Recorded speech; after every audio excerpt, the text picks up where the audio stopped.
20,000 ಕೋಟಿ ಏನಿದು? ಪ್ರತಿ ವರ್ಷ ನಮ್ಮ ದೇಶದಲ್ಲಿ ಬರೋಬ್ಬರಿ ಏನಿಲ್ಲ ಅಂದ್ರೂ ಕೂಡ 20,000 crores UPI ಟ್ರಾನ್ಸಾಕ್ಷನ್ಸ್ ಆಗತ್ತೆ. ಇಂಡಿಯಾದಲ್ಲಿ ಯಾವುದೇ ದೇಶಕ್ಕಿಂತ ನೀವು ಕಂಪೇರ್ ಮಾಡೋದಾದ್ರೆ ಹೆಚ್ಚು ಡಿಜಿಟಲ್ ಟ್ರಾನ್ಸಾಕ್ಷನ್ಸ್ ಅನ್ನ ಹ್ಯಾಂಡಲ್ ಮಾಡುತ್ತೆ ಗೊತ್ತಾ? ಇನ್ನು ಇಂಡಿಯಾ ಪ್ರತಿ ವರ್ಷ ಈ ಒಂದು ಟೋಟಲ್ ಡಿಜಿಟಲ್ ಟ್ರಾನ್ಸಾಕ್ಷನ್ಸ್ ನಲ್ಲಿ 50% ಕಾಂಟ್ರಿಬ್ಯೂಟ್ ಮಾಡುತ್ತೆ.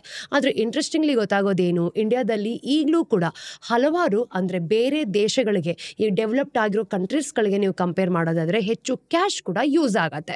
RBI ನ ಒಂದು ಹೊಸ ಸ್ಟಡಿ ಪ್ರಕಾರ ನಮ್ಗೆ ಅರ್ಥ ಆಗೋದೇನು, UPI ಟ್ರಾನ್ಸಾಕ್ಷನ್ಸ್ ನ ಗ್ರೋತ್ ಇದ್ರ ಜೊತೆಗೇನೆ ನಮ್ಮ ಕ್ಯಾಶ್ ಬಳಕೆ ಸಹ ಇನ್ನೂ ಹೆಚ್ಚಾಗಿ ನಡೀತಿದೆ ಅಂತ ಇವ್ರು ತೋರಿಸ್ತಿರೋದು. ಈ ಸ್ಟಡಿಯಿಂದ ನಮ್ಗೆ ಅರ್ಥ ಆಗಿರೋದೇನು ಗೊತ್ತಾ, ಇಂಡಿಯಾದ ಕೆಲವು ಏರಿಯಾಗಳಲ್ಲಿ ಅಥವಾ ಹಳ್ಳಿಗಳಲ್ಲಿ ನೀವು ತಗೊಳ್ಳೋದಾದ್ರೆ ಡಿಜಿಟಲ್ ಟ್ರಾನ್ಸಾಕ್ಷನ್ಸ್ ಅನ್ನ ಯಾಕೆ ಅಷ್ಟು ಫಾಸ್ಟ್ ಆಗಿ ಅಳವಡಿಸ್ಕೊಳ್ತಾ ಇದೆ, ಮತ್ತೆ ಕೆಲವು ರೀಜನ್ಸ್ಗಳು ಯಾಕೆ ಈಗಲೂ ಕೂಡ ಕ್ಯಾಶ್ ಅನ್ನೇ ಪ್ರಿಫರ್ ಮಾಡ್ತಿದೆ ಅಂತ ತೋರ್ಸತ್ತೆ. ಹೌದು ಸ್ನೇಹಿತರೆ, ಇವತ್ತಿನ ಈ ವಿಡಿಯೋದಲ್ಲಿ ನಾವು RBI ನ ಈ ಒಂದು ಸ್ಟಡಿ ಏನಿದೆ ಇದನ್ನ ಅನಲೈಸ್ ಮಾಡ್ಕೊಂಬರೋಣ.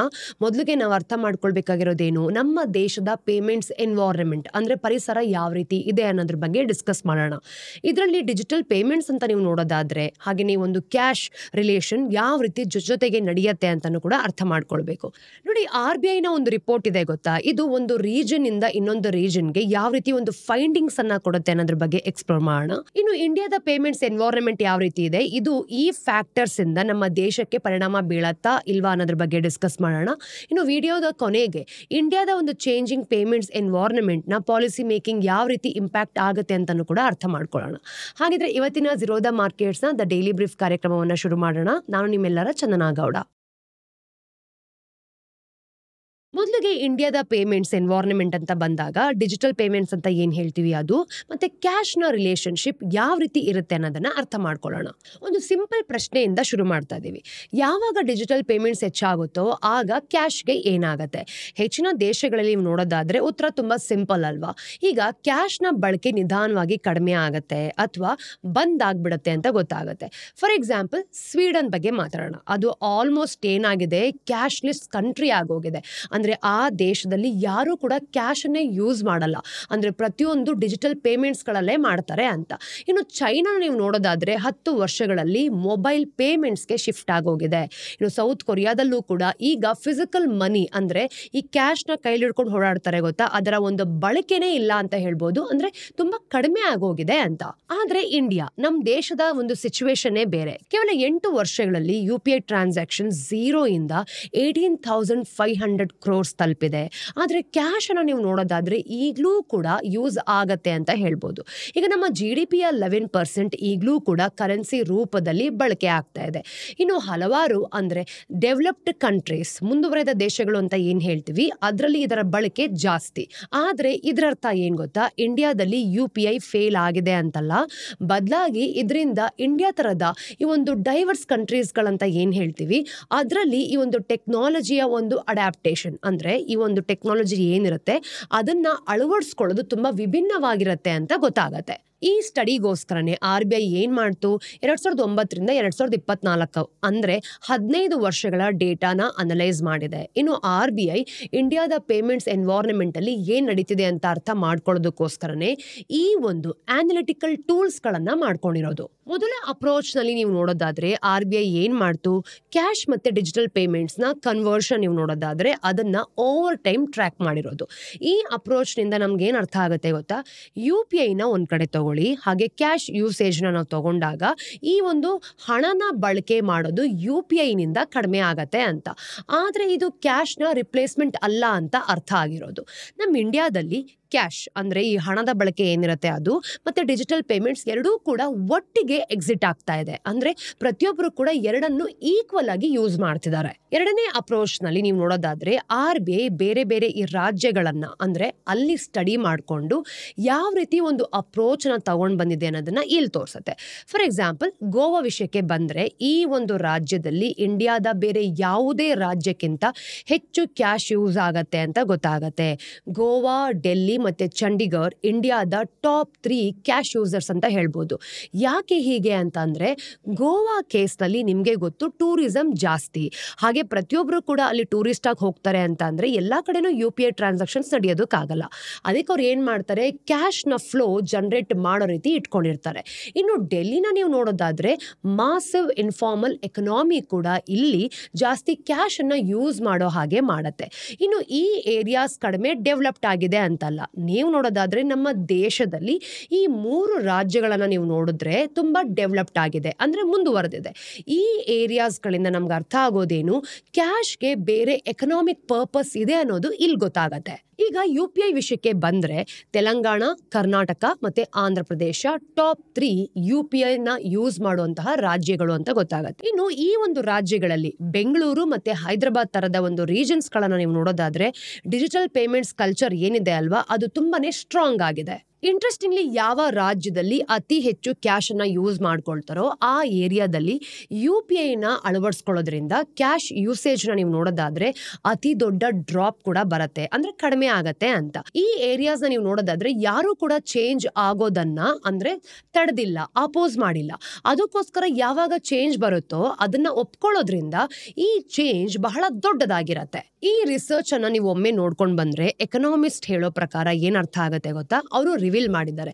ಇಂಡಿಯಾದ ರಿಚೆಸ್ಟ್ ಸ್ಟೇಟ್ ಎಲ್ಲ ನೀವು ನೋಡೋದಾದ್ರೆ ಅಂದ್ರೆ ಈ ನಮ್ಮ ದೇಶದ ಮಿಡಲ್ ಇನ್ಕಮ್ ಸ್ಟೇಟ್ಸ್ ಗಳನ್ನ ಡಿಜಿಟಲ್ ಪೇಮೆಂಟ್ಸ್ ನಲ್ಲಿ ಲೀಡ್ ಮಾಡ್ತಾ ಇದೆ ಅಂತ. ಅಂದ್ರೆ ಶ್ರೀಮಂತ ರಾಜ್ಯಗಳಿಂದ ಯಾವ ತುಂಬಾ ಆವರೇಜ್ ಆಗಿರೋ ರಾಜ್ಯಗಳಿರತ್ತೆ, ಅಂದ್ರೆ ಇನ್ನೂ ಡೆವಲಪ್ ಆಗ್ತಿರತ್ತೆ ಅಲ್ವಾ, ಆ ರಾಜ್ಯಗಳು ನಮ್ಮ ದೇಶದಲ್ಲಿ UPI ಟ್ರಾನ್ಸಾಕ್ಷನ್ಸ್ ಅನ್ನ ಲೀಡ್ ಮಾಡ್ತಿದ್ದಾರೆ ಅಂತ ಹೇಳೋದು. ಇಲ್ಲಿ ಅರ್ಥ ಆಗೋದೇನ್ ಗೊತ್ತಾ, ಈ ಬಡ ರಾಜ್ಯಗಳಂತ ಏನ್ ಹೇಳ್ತೀವಿ ಅದ್ರ ಹತ್ರ ಡಿಜಿಟಲ್ ಇನ್ಫ್ರಾಸ್ಟ್ರಕ್ಚರ್ ನ ಕೊರತೆ ಇರತ್ತೆ ಅಲ್ವಾ.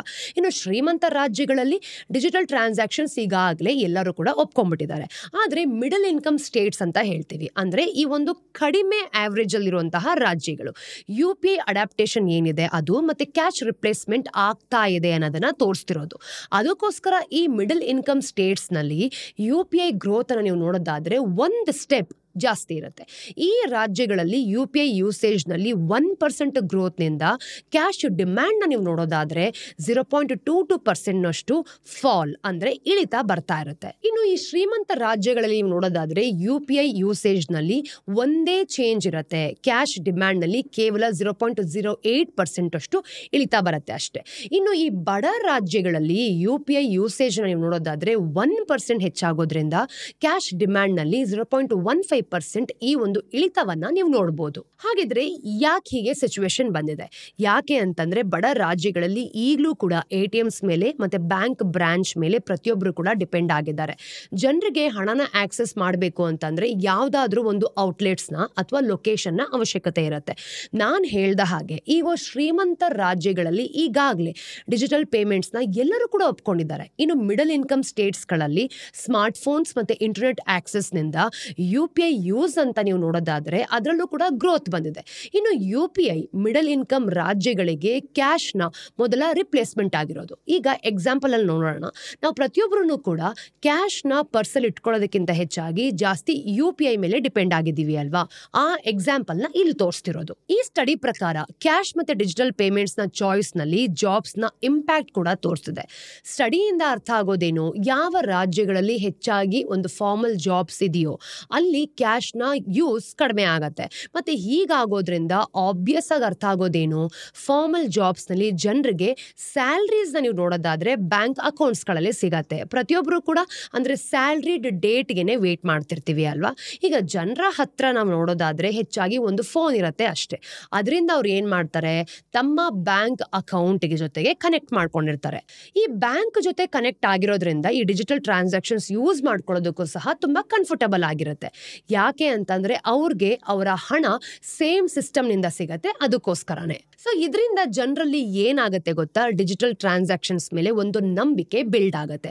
ಅಂದ್ರೆ ಅವರ ಅಕೌಂಟ್ ಅಲ್ಲೇ ಈ ಒಂದು ಟ್ರಾನ್ಸಾಕ್ಷನ್ಸ್ ಆಗೋದ್ರಿಂದ ಇಲ್ಲಿ ಯಾವ ಮಧ್ಯವರ್ತಿಯ ಕೆಲಸನೂ ಕೂಡ ಇರೋದಿಲ್ಲ. ಸೊ ನಂಬಿಕೆ ಅನ್ನೋದು ಆಟೋಮೆಟಿಕ್ ಆಗಿ ಬರುತ್ತೆ. ಇನ್ನೊಂದ್ ಕಡೆ ನೋಡೋಣ, ಇನ್ಫಾರ್ಮಲ್ ಜಾಬ್ಸ್ ಕೇಸ್ ನಲ್ಲಿ ಏನಾಗತ್ತೆ ಅಂತ. ಈಗ ಡೈಲಿ ವೇಜ್ ಲೇಬರ್ ಅಂತ ಹೇಳ್ತೀವಿ, ಅಂದ್ರೆ ದಿನದ ಕೂಲಿ ಮಾಡೋರು ಅವತ್ತು ಏನೊಂದು ಅವ್ರಿಗೆ ಕೂಲಿ ಸಿಗುತ್ತೋ ಅದಕ್ಕೋಸ್ಕರ ವೇಟ್ ಮಾಡ್ತಾರೆ. ಇನ್ನು ರಸ್ತೆಗಳ ಮೇಲೆ ಸ್ಟಾಲ್ ಹಾಕೊಂಡಿರೋರು ಅಥವಾ ಮನೆಯಲ್ಲಿ ಕೆಲಸ ಮಾಡೋರು ಹೆಚ್ಚಾಗಿ ಏನ್ ಮಾಡ್ತಾರೆ, ಕ್ಯಾಶ್ಗೋಸ್ಕರನೇ ಡಿಪೆಂಡ್ ಆಗಿರ್ತಾರೆ. ಯಾಕೆ ಅಂತಂದ್ರೆ ಅವ್ರಿಗೆ ಪೇಮೆಂಟ್ ಸಿಗೋದೇ ಕ್ಯಾಶ್ ನಲ್ಲಿ ಅಲ್ವಾ.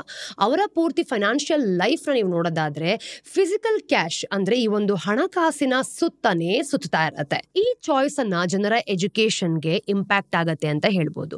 ಸ್ಟಡಿ ಪ್ರಕಾರ ಅರ್ಥ ಆಗೋದೇನು, ಜಾಸ್ತಿ ಎಜುಕೇಟೆಡ್ ಆಗಿರುವಂತಹ ರೀಜನ್ಸ್ ಗಳಲ್ಲಿ ಕ್ಯಾಶ್ ನ ಯೂಸ್ ಕಡಿಮೆ ಆಗತ್ತೆ. ಆದ್ರೆ ಹೀಗೆ ಯಾಕೆ ಗೊತ್ತಾ, ಎಜುಕೇಶನ್ ಇಂದಾಗಿ ಜನರು ಹೆಚ್ಚಾಗಿ ಅಂದ್ರೆ ಟೆಕ್ ಸ್ನೇಹಿ ಆಗ್ತಾರೆ ಅಂತಲ್ಲ, ಅಂದ್ರೆ ಟೆಕ್ನಾಲಜಿನ ಯೂಸ್ ಮಾಡೋದು ತುಂಬಾ ಚೆನ್ನಾಗಿ ಅರ್ಥ ಆಗತ್ತೆ ಅಂತಲ್ಲ. ಹೀಗೆ ಯಾಕೆ ಅಂತಂದ್ರೆ ಈ ಒಂದು ವಿದ್ಯಾಭ್ಯಾಸ ಇಂದ ಜನರಲ್ಲಿ ನಂಬಿಕೆ ಬಿಲ್ಡ್ ಆಗತ್ತೆ. ಅದಕ್ಕೋಸ್ಕರ ತುಂಬಾ ಎಜುಕೇಟೆಡ್ ಆಗಿರುವಂತ ಜನರು ಏನ್ ಮಾಡ್ತಾರೆ, ಬ್ಯಾಂಕ್ ಗಳನ್ನ ನಂಬ್ತಾರೆ. ಅವರು ಫೈನಾನ್ಷಿಯಲ್ ರಿಸ್ಕ್ ಗಳನ್ನು ಕೂಡ ತಗೊಳ್ಬಹುದು. ಹಾಗೆ ಹೊಸ ಮೆಥಡ್ಸ್ ಗಳನ್ನ ಯೂಸ್ ಮಾಡ್ಕೊಳ್ಳೋದಕ್ಕೆ ಕಂಫರ್ಟಬಲ್ ಫೀಲ್ ಮಾಡ್ಕೊಳ್ತಾರೆ. ಹೆಚ್ಚಾಗಿ ಯಾರಿಗೆ ಎಜುಕೇಶನ್ ಇರಲ್ಲ, ಯಾರಿಗೆ ಪ್ರಪಂಚ ಬಗ್ಗೆ ಗೊತ್ತಿರಲ್ಲ, ಹಾಗೇನೆ ಈಗ ನಾವು ಡೈಲಿ ಕೆಲಸ ಮಾಡೋರು ಅಥವಾ ಒಂದು ಸ್ಟ್ರೀಟ್ ವೆಂಡರ್ಸ್ ಅಂತ ಯಾರೆಲ್ಲ ಹೇಳ್ತೀವಿ, ಅವ್ರು ಇನ್ಫಾರ್ಮಲ್ ಜಾಬ್ಸ್ ಕ್ಯಾಟಗರಿಯಲ್ಲಿ ಬರೋದ್ರಿಂದ ಅವರು ಕ್ಯಾಶ್ ಮೇಲೆ ಡಿಪೆಂಡ್ ಆಗಿರ್ತಾರೆ. ಇಂಟ್ರೆಸ್ಟಿಂಗ್ಲಿ ಇಂಟರ್ನೆಟ್ ಆಕ್ಸೆಸ್ ಏನ್ ಮಾಡಿದೆ, ಡಿಜಿಟಲ್ ಪೇಮೆಂಟ್ಸ್ ನ ಈ ಒಂದು ಅಡ್ಯಾಪ್ಟೇಷನ್ಗೆ ಹೆಲ್ಪ್ ಮಾಡೋದಿಲ್ಲ. ಯಾವ ಜಾಗಗಳಲ್ಲಿ ಒಳ್ಳೆ ಇಂಟರ್ನೆಟ್ ಆಕ್ಸೆಸ್ ಇರುತ್ತೋ ಆ ಏರಿಯಾಸ್ ತಾವಾಗಿಯೇ ಈ ಒಂದು ಡಿಜಿಟಲ್ ಪೇಮೆಂಟ್ಸ್ ಹಬ್ಸ್ ಆಗೋದಿಲ್ಲ. ಯಾಕೆ ಅಂತಂದ್ರೆ ಬೇರೆ ಫ್ಯಾಕ್ಟರ್ಸ್ ಕೂಡ ಈ ಡಿಜಿಟಲ್ ಪೇಮೆಂಟ್ಸ್ ನ ಯೂಸೇಜ್ ಮೇಲೆ ಇಂಪ್ಯಾಕ್ಟ್ ಬೀರತ್ತೆ. ಇದಕ್ಕೋಸ್ಕರ ಇನ್ನು ನಮ್ಮ ದೇಶದಲ್ಲಿ ಕ್ಯಾಶ್ ನ ಯೂಸ್ ಮಾಡುವಂತಹ ಒಂದು ಕಲ್ಚರಲ್ ಆಸ್ಪೆಕ್ಟ್ಸ್ ಕೂಡ ಇದೆ ಅಂತ ಹೇಳ್ಬೋದು. ಈಗ ನೋಡಿ, ಹಬ್ಬಗಳ ಸೀಸನ್ ಬರ್ತಾ ಇದೆ, ಅವಾಗ ನಾವ್ ಏನ್ ಮಾಡ್ತೀವಿ, ಮಕ್ಳಿಗೆ ಕೈಯಲ್ಲಿ ಕ್ಯಾಶ್ ನ ಕೊಡ್ತೀವಿ. ಇನ್ನು ಮದ್ವೆಗಳಲ್ಲಂತೂ ಕ್ಯಾಶ್ ನ ಹೆಚ್ಚಾಗಿ ಯೂಸ್ ಮಾಡ್ತೀವಿ, ಮುಯಿ ಹಾಕೋದು, ಮದ್ವೆ ಗಂಡಿಗೆ ದುಡ್ಡು ಕೊಡೋದು, ಹಾಗೆ ಹೀಗೆ ಅಂತ. ಈಗ ಕ್ಯಾಶ್ ಯೂಸ್ ನ ನೀವು ನೋಡೋದಾದ್ರೆ ಕೇವಲ ಟ್ರಾನ್ಸಾಕ್ಷನ್ಸ್ಗೆ ಮಾತ್ರ ಆಗಲ್ಲ. ನಮ್ಮ ಇಂಡಿಯಾದಲ್ಲಿ ಈ ಕ್ಯಾಶ್ ನ ಯೂಸ್ಗೆ ಒಂದು ಫಿಸಿಕಲ್ ಆಸ್ಪೆಕ್ಟ್ಸ್ ಕೂಡ ಇದೆ. ಅದನ್ನ ಪೂರ್ತಿಯಾಗಿ ರಿಪ್ಲೇಸ್ ಆಗೋದಕ್ಕೆ ಖಂಡಿತವಾಗ್ಲೂ ಕೂಡ ಬಿಡಲ್ಲ. ಕೋವಿಡ್-19 ಪ್ಯಾಂಡಮಿಕ್ ಲಿಂದಲೂ ಕೂಡ ಈ ಪೇಮೆಂಟ್ ಎನ್ವೈರನ್ಮೆಂಟ್ ಅಂತ ನೀವು ನೋಡಿದಾಗ ಇದ್ರ ಮೇಲೆ ಕೆಟ್ಟದಾದ ಪರಿಣಾಮ ಬಿದ್ದಿದೆ ಅಲ್ವಾ. ಈಗ ಪ್ಯಾಂಡಮಿಕ್ ಸಮಯದಲ್ಲಿ ನಾವ್ ಏನ್ ಮಾಡ್ತಿದ್ವಿ, ಯಾರಾದ್ರೂ ಮುಟ್ಟಿರೋ ಈ ಒಂದು ಕ್ಯಾಶ್ ಅನ್ನ ಅಥವಾ ದುಡ್ಡನ್ನ ತಗೊಳ್ಬೇಕು ಅಂತಂದ್ರೆ ನಾವ್ ಹಿಂದೆ ಮುಂದೆ ನೋಡ್ತಿದ್ವಿ ಅಥವಾ ಇಷ್ಟಪಡ್ತಿರ್ಲಿಲ್ಲ. ಇಂಟ್ರೆಸ್ಟಿಂಗ್ಲಿ ಇಲ್ಲಿ ಅರ್ಥ ಆಗೋದೇನು, ಇದರಿಂದ ಜನರಲ್ಲಿ ಕ್ಯಾಶ್ ಹೋರ್ಡಿಂಗ್ ಮತ್ತೆ UPI ಯೂಸೇಜ್ ಎರಡೂ ಕೂಡ ಹೆಚ್ಚಾಯ್ತು. ಇನ್ನು ಜನರು ಎಮರ್ಜೆನ್ಸಿಗೋಸ್ಕರ ಏನ್ ಮಾಡ್ತಿದ್ರು, ಕ್ಯಾಶ್ ಅನ್ನ ಎಲ್ಲೋ ಒಂದ್ ಕಡೆ ಇಟ್ಕೊಳ್ಳೋದಕ್ಕೆ ಶುರು ಮಾಡಿದ್ರು. ಮತ್ತೆ ಡೈಲಿ ಟ್ರಾನ್ಸಾಕ್ಷನ್ಸ್ಗೋಸ್ಕರ UPI ಅನ್ನ ಯೂಸ್ ಮಾಡೋದಕ್ಕೆ ಶುರು ಮಾಡ್ಕೊಂಡ್ರು. ಇನ್ನು ಪ್ಯಾಂಡಮಿಕ್ ನಂತರ ಯಾವ ರಾಜ್ಯದಲ್ಲಿ ನೀವು ನೋಡೋದಾದ್ರೂ ಕೂಡ ಡಿಜಿಟಲ್ ಇನ್ಫ್ರಾಸ್ಟ್ರಕ್ಚರ್ ಏನಿತ್ತು ಅದು ತುಂಬಾನೇ ಸ್ಟ್ರಾಂಗ್ ಆಗೋಗಿತ್ತು. ಅಲ್ಲಿಂದ UPI ಯೂಸೇಜ್ ಪರ್ಮನೆಂಟ್ ಆಗಿ ಜಾಸ್ತಿ ಆಗಿದ್ದು. ಆದ್ರೆ ಯಾವ ರಾಜ್ಯದಲ್ಲಿ ಡಿಜಿಟಲ್ ಆಕ್ಸೆಸ್ ಲಿಮಿಟೆಡ್ ಇತ್ತೋ ಅಲ್ಲಿ ಕ್ಯಾಶ್ ಯೂಸೇಜ್ ಮತ್ತೆ ಜಾಸ್ತಿ ಆಯ್ತು ಅನ್ನೋದು ಇದರಿಂದ ನಮಗೆ ಗೊತ್ತಾಗತ್ತೆ. ಈ ಡೇಟಾ ಬೇಸಿಸ್ ಮೇಲೆ ಇಂಡಿಯಾದಲ್ಲಿ ಎರಡು ಬೇರೆ ಬೇರೆ ಪೇಮೆಂಟ್ ಸಿಸ್ಟಮ್ಸ್ ನ ಈ ಒಂದು ಗ್ರೂಪ್ಸ್ ಆಗ್ತಾ ಇತ್ತು ಅಂತ ಅನ್ಸುತ್ತೆ. ಆದ್ರೆ ಹಾಗಲ್ಲ. ಈಗ ನೋಡಿ, ಬೇರೆ ಯಾವ ರಾಜ್ಯಗಳನ್ನ ನಾವು ನೋಡೋದಾದ್ರೆ ನಿಧಾನವಾಗಿ ಏನ್ ಮಾಡ್ತಾರೆ, UPI ಯೂಸೇಜ್ ಕಡೆಗೆ ಸಾಕ್ತಿದೆ ಅನ್ನೋದು ಗೊತ್ತಾಗತ್ತೆ. ಇನ್ನು ಲೋ UPI ಯೂಸೇಜ್ ನ ಹಾಗೆ ಹೈ UPI ಯೂಸೇಜ್ ನ ರಾಜ್ಯಗಳ ನಡುವೆ ನೀವು ನೋಡೋದಾದ್ರೆ ಇವೆರಡರ ನಡುವೆನೂ ಕೂಡ ಗ್ಯಾಪ್ ಕಡಿಮೆ ಆಗ್ತಾ ಇದೆ. ಆದ್ರೆ ಈ ಗ್ಯಾಪ್ ಬಹಳ ನಿಧಾನವಾಗಿ ಕಡಿಮೆ ಆಗತ್ತೆ ಅಂತ ಗೊತ್ತಾಗತ್ತೆ. ಈಗ ಇಂಡಿಯಾದ ಟಾಪ್ 10 UPI ಯೂಸಿಂಗ್ ಸ್ಟೇಟ್ಸ್ ಗಳು ಈಗಲೂ ಕೂಡ ದೇಶದ ಟ್ರಾನ್ಸಾಕ್ಷನ್ಸ್ ನೀವು ನೋಡೋದಾದ್ರೆ 80% ಹ್ಯಾಂಡಲ್ ಮಾಡುತ್ತೆ. ಮತ್ತೆ ಇಂಡಿಯಾದ ಪೇಮೆಂಟ್ ಎನ್ವೈರನ್ಮೆಂಟ್ ಅಲ್ಲಿ ಬರ್ತಾ ಇರೋ ಚೇಂಜಸ್ ನ ನೀವು ನೋಡೋದಾದ್ರೆ ಪಾಲಿಸಿ ಮೇಕಿಂಗ್ ಮೇಲೆ ಹೇಗೆ ಪರಿಣಾಮವನ್ನ ಬೀಳುತ್ತೆ ಅನ್ನೋದನ್ನ ಈಗ ಅರ್ಥ ಮಾಡ್ಕೊಳ್ಳೋಣ. ನೋಡಿ, ಇಲ್ಲಿ ಅರ್ಥ ಆಗೋದೇನ್ ಗೊತ್ತಾ, ಇಷ್ಟು ಡೈವರ್ಸ್ ಆಗಿರುವಂತಹ ಕಂಟ್ರಿ ಆದ್ರೆ ಇಷ್ಟು ಈ ಒಂದು ಪೇಮೆಂಟ್ ಸಿಸ್ಟಮ್ ಡಿಮ್ಯಾಂಡ್ ಇಂದ ಯಾವುದೇ ಒನ್ ಪಾಲಿಸಿ ಫಿಟ್ಸ್ ಆಲ್ ಅಂತ ಏನ್ ಹೇಳ್ತೀವಿ ಅದರ ಮಾಡೆಲ್ ಅನ್ನ ಅಡ್ಯಾಪ್ಟ್ ಮಾಡ್ಕೊಳ್ಳೋದಕ್ಕೆ ಸಾಧ್ಯ ಇಲ್ಲ. ಯಾಕೆ ಅಂತಂದ್ರೆ ನೋಡಿ, ಇಲ್ಲಿ ಅರ್ಥ ಆಗೋದೇನು, ಈ ಒಂದು ಬಡ ರಾಜ್ಯಗಳ ವಿಷಯಕ್ಕೆ ನಾವು ಬಂದ್ರೆ ಅವರ ಕ್ಯಾಶ್ ಡಿಪೆಂಡೆನ್ಸಿಯಿಂದಾನೇ ಈ ಏರಿಯಾಸ್ ಗಳಲ್ಲಿ ATMs ನ ಕಟ್ಸೋಂತಹ ಅಥವಾ ಬೆಟರ್ ಬ್ಯಾಂಕಿಂಗ್ ನೆಟ್ವರ್ಕ್ಸ್ ಇರ್ಬೋದು, ಮತ್ತೆ ಫೈನಾನ್ಷಿಯಲ್ ಲಿಟ್ರಸಿ ಈ ಪ್ರೋಗ್ರಾಮ್ಸ್ ಗಳ ಅವಶ್ಯಕತೆ ಬೀಳತ್ತೆ ಅನ್ನೋದು ಗೊತ್ತಾಗತ್ತೆ. ಎಸ್ಪೆಷಲಿ ಇಂಥ ಜಾಗಗಳಲ್ಲಿ ಏನಾಗತ್ತೆ ಗೊತ್ತಾ, ಡಿಜಿಟಲ್ ಪೇಮೆಂಟ್ಸ್ ನ ಅಳವಡಿಸ್ಕೊಳ್ಳೋದಕ್ಕೆ ಮೊದಲು ಡಿಜಿಟಲ್ ಸಿಸ್ಟಮ್ ನಲ್ಲಿ ಈ ಒಂದು ನಂಬಿಕೆ ಅನ್ನೋದೇನಿರುತ್ತೆ ಅದನ್ನ ಮೂಡಿಸ್ಬೇಕಾಗತ್ತೆ.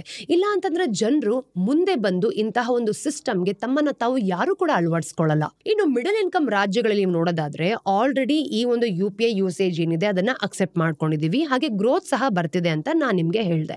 ಈಗ ಮರ್ಚೆಂಟ್ ಇನ್ಸೆಂಟಿವ್ಸ್ ನ ನೀವು ನೋಡಬಹುದು, ಯೂಸರ್ ಎಜುಕೇಶನ್ ಮತ್ತೆ ಸ್ಮಾರ್ಟ್ ಫೋನ್ ಪೆನೆಟ್ರೇಷನ್ ಪ್ರೋಗ್ರಾಮ್ ಜೊತೆ ಸೇರ್ಕೊಂಡು ಇದನ್ನ ಅಚೀವ್ ಮಾಡಬಹುದು. ಈ ರಾಜ್ಯಗಳಲ್ಲಿ ಈ ಒಂದು UPI ಅಡ್ಯಾಪ್ಟೇಷನ್ ಅಂತ ಏನಿದೆ ಅದಂತೂ ಇದೆ. ಆದ್ರೆ ಅದರ ಮೊಮೆಂಟಮ್ ಅನ್ನ ನೀವು ನೋಡಿದಾಗ ಅದನ್ನ ಅವಾಗವಾಗ ನಾವು ಮೇಂಟೈನ್ ಮಾಡ್ಲೇಬೇಕಾಗತ್ತೆ. ಇನ್ನು UPI ಅಳವಡಿಕೆಯಲ್ಲಿ ಇನ್ನೊಂದು ಇಂಟ್ರೆಸ್ಟಿಂಗ್ ಟ್ರೆಂಡ್ ಇದೆ. ಏನ್ ಗೊತ್ತಾ, RBI ನ ಒಂದು ಸ್ಟಡಿ ಪ್ರಕಾರ ನೀವು ನೋಡೋದಾದ್ರೆ ಯಾವ ಜಾಗದಲ್ಲಿ ಪೇಮೆಂಟ್ ಮೆಥಡ್ಸ್ ನೀವು ನೋಡ್ತಿರೋ ಅದು ಲಾಂಗ್ ಟರ್ಮ್ ಟ್ರೆಂಡ್ ಇಂದ ಚೇಂಜ್ ಬರುತ್ತೆ ಹೇಳುತ್ತೋ ಅಂತಹ ರಾಜ್ಯಗಳಾಗಿರ್ಬೋದು ಅಥವಾ ಯಾವುದಾದ್ರೂ ಒಂದು ಜಾಗಗಳೇ ಇರ್ಬೋದು. ಈ ಶಿಫ್ಟ್ನ ನೀವು ನೋಡೋದಾದ್ರೆ 24-30% ಕೇವಲ ಮುಂದಿನ 3 ತಿಂಗಳುಗಳಲ್ಲಿ, ಹಾಗೇನೆ ಇದು ನಾರ್ಮಲ್ ಆಗತ್ತೆ ಅಂತ ಹೇಳಿರೋದು. ನೋಡಿ, ಹೆಚ್ಚಿನ ದೇಶಗಳಲ್ಲಿ ಈ ಒಂದು ಫೈನಾನ್ಷಿಯಲ್ ಹ್ಯಾಬಿಟ್ಸ್ ಏನಿದೆ ಇದನ್ನ ಚೇಂಜ್ ಮಾಡಬೇಕಾದ್ರೆ ಹಲವಾರು ವರ್ಷಗಳೇ ಬೇಕಾಗತ್ತೆ. ಆದ್ರೆ ನಮ್ಮ ದೇಶ ಅಂದ್ರೆ ಇಂಡಿಯಾದಲ್ಲಿ ನೀವು ನೋಡೋದಾದ್ರೆ ತಮ್ಮ ಪೇಮೆಂಟ್ ಬಿಹೇವಿಯರ್ಸ್ ಅನ್ನ ಒಂದು ಟ್ರೆಡಿಷನಲ್ ಎಕನಾಮಿ ಮಾಡೆಲ್ಸ್ಗಿಂತನೂ ಕೂಡ ಸುಮಾರು 4 ಪಟ್ಟು ವೇಗವಾಗಿ ಅಂದ್ರೆ ಫಾಸ್ಟ್ ಆಗಿ ಬದಲಾಯಿಸ್ತಾ ಇದ್ದಾರೆ. RBI ರಿಸರ್ಚ್ ನೀವು ನೋಡೋದಾದ್ರೆ ಈ ಒಂದು ಎರರ್ ಕರೆಕ್ಷನ್ ಮೆಕ್ಯಾನಿಸಮ್ ಏನಿದೆ ಅದೊಂದು ಸಿಚುವೇಶನ್ ಅನ್ನು ಕೂಡ ತೋರಿಸ್ತಿದೆ. ಈ ಸಿಚುವೇಶನ್ ನಲ್ಲಿ 2016 ಈ ಒಂದು ಡಿಮಾನಿಟೈಸೇಷನ್ ಆಯ್ತು ಅಲ್ವಾ, ಅದೆಲ್ಲನೂ ಕೂಡ ನಮ್ಮ ದೇಶಕ್ಕೆ ಒಂದು ಹೊಡೆತ ಬಿತ್ತು ಅಂತ ನಿಮ್ಗೆಲ್ರಿಗೂ ಗೊತ್ತು. ಅಥವಾ ಕೋವಿಡ್ ಲಾಕ್ಡೌನ್ ತರದ ಒಂದು ಕೇಸಸ್ ನಲ್ಲಿ ನೀವು ನೋಡೋದಾದ್ರೆ ಯಾವಾಗ ಪೇಮೆಂಟ್ ಪ್ಯಾಟ್ರನ್ಸ್ ನ ತೊಂದರೆ ಆಗ್ತಾ ಇದೆಯೋ ಅವಾಗ ಇಂಡಿಯನ್ಸ್ ಏನ್ ಮಾಡ್ತಾರೆ, ನಿಂತ್ಕೊಳ್ಳೋದಿಲ್ಲ, ಅಂದ್ರೆ ನಾವು ಮುಂದೆ ಹೋಗ್ತಿದೀವಿ ಅನ್ನೋ ಒಂದು ಸಿಚುವೇಶನ್ ನ ಕ್ರಿಯೇಟ್ ಮಾಡಿದೀವಿ. ನೋಡಿ, ನಾವು ಭಾರತೀಯರು ಯಾವ್ದ್ರಲ್ಲೂ ಕೂಡ ಫೇಲ್ ಆಗಲ್ಲ, ಅಂದ್ರೆ ಆಲ್ಟರ್ನೇಟಿವ್ ಆಗಿ ಏನಾದ್ರೂ ಹುಡುಕ್ತಿರ್ತೀವಿ ಅನ್ನೋದನ್ನ ನಾವು ತೋರಿಸ್ಕೊಟ್ಟಿದೀವಿ. ಬೇರೆ ಬೇರೆ ಎಕ್ಸ್ಪೆರಿಮೆಂಟ್ ಅನ್ನ ಮಾಡಿದೀವಿ, ಬೇರೆ ಬೇರೆ ಮೆಥಡ್ಸ್ ಅನ್ನ ಹುಡುಕೋದಕ್ಕೂ ಸಹ ಪ್ರಯತ್ನ ಪಟ್ಟಿದೀವಿ. ಅದಕ್ಕೋಸ್ಕರ ಕೇವಲ 8 ವರ್ಷಗಳಲ್ಲಿ ಇಂಡಿಯಾದ UPI ಟ್ರಾನ್ಸಾಕ್ಷನ್ಸ್ ನೀವು ನೋಡೋದಾದ್ರೆ 2 crores ಇಂದ 18,586 crores ತಲುಪಿದೆ. ಆದ್ರೆ UPI ಅಳವಡಿಕೆಯಲ್ಲಿ ಗ್ರೋತ್ ಇದ್ರೂ ಕೂಡ ಇಂಡಿಯಾದ ಡಿಜಿಟಲ್ ಪೇಮೆಂಟ್ ಈ ಒಂದು ಅಡ್ಯಾಪ್ಟೇಷನ್ ಅಂತ ಏನ್ ಹೇಳ್ತೀವಿ, ಒಂದು ಚೇಂಜ್ ಬರ್ತಾ ಇದೆ ಅನ್ನೋದು ಇಲ್ಲಿ ಗೊತ್ತಾಗುತ್ತೆ. ನಮ್ಮ UPI ಟ್ರಾನ್ಸಾಕ್ಷನ್ಸ್ ನ ಟಿಕೆಟ್ ಸೈಜ್ ಕಡಿಮೆ ಆಗ್ತಾ ಇದೆ. ನೋಡಿ, 2016 ಮತ್ತೆ 2017 ನಾವು ನೋಡೋದಾದ್ರೆ UPI ನ ಆವರೇಜ್ ಟ್ರಾನ್ಸಾಕ್ಷನ್ ಸೈಜ್ 3,867 rupees ಇತ್ತು. ಈಗ ಅಂದ್ರೆ 2024 ಮತ್ತೆ 25 ಹೊತ್ತಿಗೆ ಈ ನಂಬರ್ ನೀವು ನೋಡೋದಾದ್ರೆ 1,404 rupeesಗೆ ಇಳಿದು ಹೋಗಿರೋದು. ಇದು ಡಿಜಿಟಲ್ ಪೇಮೆಂಟ್ ಒಂದು ಅಳವಡಿಕೆ ಏನಿದೆ ಅದರಲ್ಲಿ ವೀಕ್ನೆಸ್ ಸೈನ್ ಅಂತ ಖಂಡಿತವಾಗ್ಲೂ ಅಲ್ಲ. ಇದು UPI ನ ಅಂದ್ರೆ ಈಗ ನೀವು ನೋಡೋದಾದ್ರೆ ಒಂದು ಫಾರ್ಮಲ್ ಪೇಮೆಂಟ್ ಟೂಲ್ ಆಗಿ ಉಳಿದಿಲ್ಲ ಅನ್ನೋದಕ್ಕೆ ಪ್ರೂಫ್ ಅಂತ ಗೊತ್ತಾಗುತ್ತೆ. ಇದು ಈಗ ಅಂದ್ರೆ ಒಂದು ಮಾಸ್ ಮಾರ್ಕೆಟ್ ಟೂಲ್ ಆಗಿದೆ. ಟ್ರಾನ್ಸಾಕ್ಷನ್ ಸೈಜ್ ಕಡಿಮೆ ಆಗೋದ್ರ ಅರ್ಥ ಇದರಿಂದ ನಮಗೆ ಗೊತ್ತಾಗೋದು. ಸೊ ಜನರು ಏನ್ ಮಾಡ್ತಾರೆ ಗೊತ್ತಾ, ಈಗ UPI ಮೂಲಕ ಅಂದ್ರೆ ದೊಡ್ಡದಾಗಿರೋ ಅಥವಾ ಕಡಿಮೆ ಫ್ರೀಕ್ವೆನ್ಸಿ ಇರೋ ಟ್ರಾನ್ಸಾಕ್ಷನ್ಸ್ ಮಾತ್ರ ಮಾಡಲ್ಲ, ಬದಲಿಗೆ ಅಂದ್ರೆ ಡೈಲಿ ಟ್ರಾನ್ಸಾಕ್ಷನ್ಸ್ ಕೂಡ ನಾವ್ ಯಾವಾಗ್ಲೂ ಮಾಡ್ತಾ ಇರ್ತೀವಿ ಅನ್ನೋದು ಇಲ್ಲಿ ಗೊತ್ತಾಗತ್ತೆ. ಈ ಟ್ರೆಂಡ್ ನಿಂದಾಗಿ ಪೇಮೆಂಟ್ಸ್ ನಲ್ಲಿ ಏನಾಗ್ತಿದೆ, ಒಂದು ಸಪರೇಷನ್ ಕೂಡ ಬರ್ತಾ ಇದೆ.